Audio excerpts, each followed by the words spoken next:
Welcome to the Real News Network. I'm Jess Lenore in Baltimore. Today we're going to talk about the latest developments from Syria. Now joining us is Omar Dahi. He's an assistant professor of economics at Hampshire College in Massachusetts. He's an editor of the Middle East Report, and he's of Syrian descent. Thank you for joining us, Omar. Thanks for having me. Glad to be here. Let's get your thoughts about the agreement that was reached at the G8 summit, which just ended in Northern Ireland. There's very little new that came out of this G8 summit. 1 year ago, almost to the day exactly, in June 20th, 2012, there was the initial Geneva conference. And out of that conference came almost exactly the same statement that this current G8 summit said, which is that there's broad agreement that there should be a political settlement, that there should be a transition, and that a transitional government should come that includes some current members of the current regime, as well as members of the opposition, and that it should be fully empowered. In the same way as the first Geneva conference of 2012 that I just mentioned, there is no explicit statement that Bashar al-Assad should leave as a precondition to this political settlement. So basically, in that sense, there has been very little other than a rehashing of a one-year-old agreement.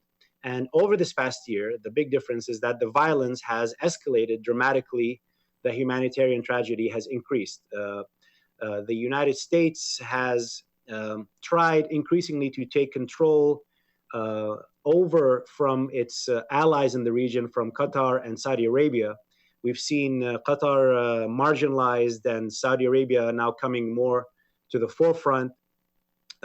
But you're right, the Russian side as well has all along said that they will continue to support the Syrian regime and that they will not allow a full military victory for the opposition.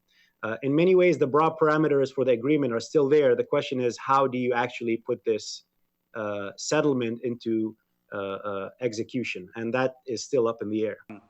So British Prime Minister David Cameron has said they have learned the lessons of Iraq, yet you almost could feel a deja vu as the Western powers say that chemical weapons have been used, insisting they are forced to act, arm the Syrian rebels. Talk about this claim of chemical weapons and whether there should be more skepticism around those claims. Has any evidence been presented to show chemical weapons have been used? Well, I'm not an expert on chemical weapons, and as far as I know, even by the admissions of the US government itself, what they mention is that 150 and maybe 200 people have been killed or perhaps have been exposed to sarin gas. They have not conclusively linked it to the regime itself, because through the chain of basically where the evidence was passed from one side to the other, it's not 100% conclusive. But even if it was, you're talking about a conflict that has claimed tens of thousands, even more than 100,000 lives. The idea that 200 people being exposed to sarin gas is now somehow the big change is a little bit hard to believe. It's hard to take the chemical weapons claim seriously as an instigator for action, other than it's going to be used as a pretext to put pressure on the Russians and put pressure on the Syrian government, which is to say that if you do not come to a political settlement, or if you do not abide by the direction that we're going, we are possibly going to use that to escalate the pressure and to increase the intervention against you. So I think it's best to understand the chemical weapons claim as a negotiating ploy, as a way of increasing the pressure on the Syrian government and its allies, and more than somehow a magical change in what's going to happen.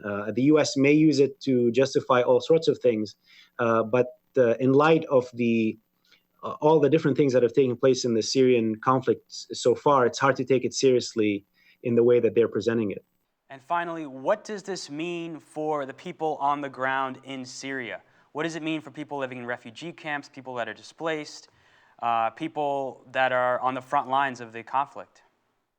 Well, it means an ongoing tragedy. It means that so long as the political settlement is not happening, so long as both sides don't fully pressure the warring parties to come together to the table and hash out an agreement that can end the conflict, that can initiate a transitional government, that can somehow stop the bloodshed, even if it doesn't solve all the issues. It's unlikely that all the issues will be solved just at once, but the people on the ground are suffering. By the end of this year, you may have even a quarter or more of the Syrian population as either refugees or internally displaced. You already have almost 3-4 million people. It's a humanitarian tragedy that needs to be stopped. The UNHCR, the World Food Program, have already declared it to be as big or bigger than any catastrophe in the post-World War II period, which is staggering given all the level of conflict and other serious crises that have happened in the last couple decades alone. So that's what it means people on the ground are paying the price, and those are the people whose voices are being heard the least. Omar Dahi, I want to thank you for joining us for part 1 of our discussion, and for our listeners, stay tuned for part 2.